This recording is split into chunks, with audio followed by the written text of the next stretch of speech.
ચાલુ રાખ.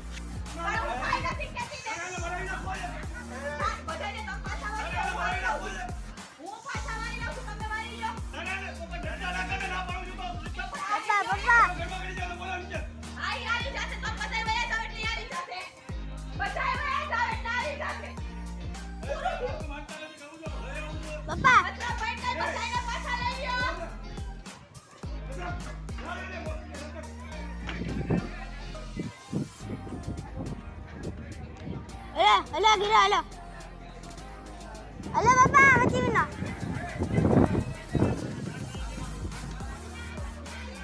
Papa.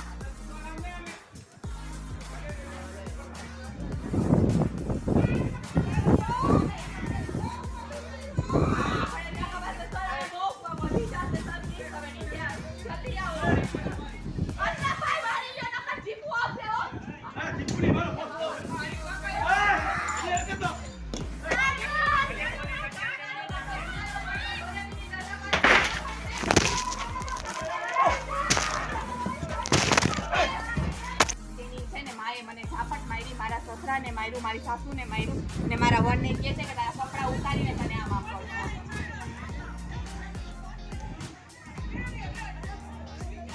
નહીં મને હું જ અહીંયા છું ને મોમેડિયન હું દલિત એક છું ને. નહીં મેં છે ને એક સાથે કામમાં જ તમે અંદર ઘરી જાઓ. ઉપર છત પર જાશે.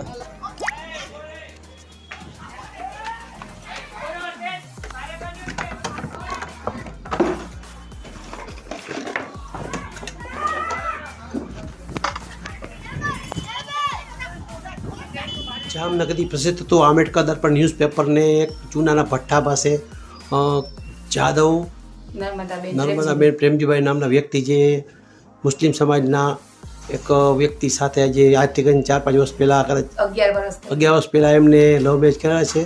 જે આજુબાજુના લોકોને આ વસ્તુ ગમતી હતી, જેને કારણે આ બેન દ્વારા એમના પરિવાર ઉપર આ લોકો હુમલા પર કરે છે. આપણે જાણીએ હકીકત શું સત્ય ઘટના બનેલી છે.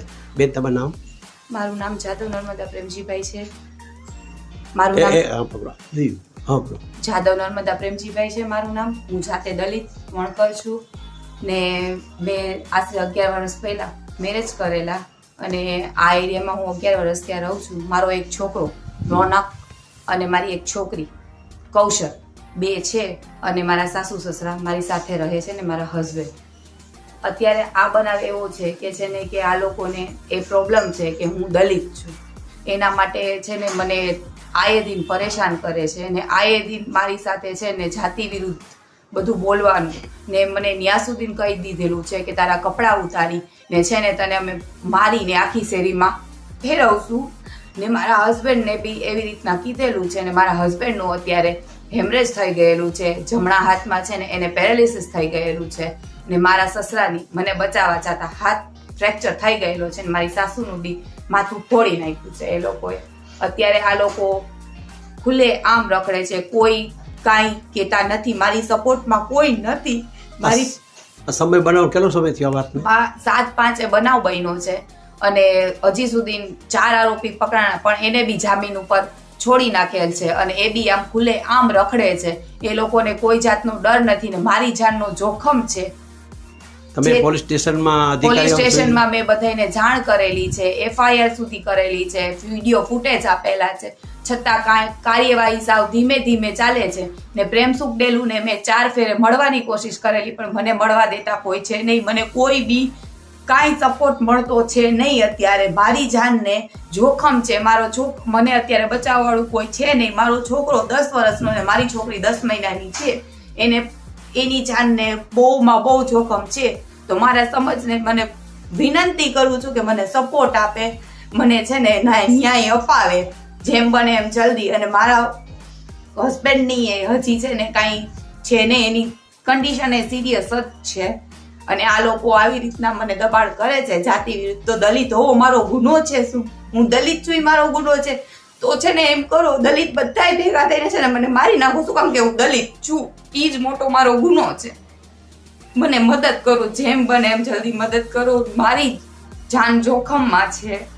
મારી મદદ કોણ કરશે? મારી જાનની ને મારા છોકરાઓની ને મારા પરિવારની જવાબદારી કોણ લે છે? આજે એક દલિત માટે મુસલમાન લોકો મરી ગયા.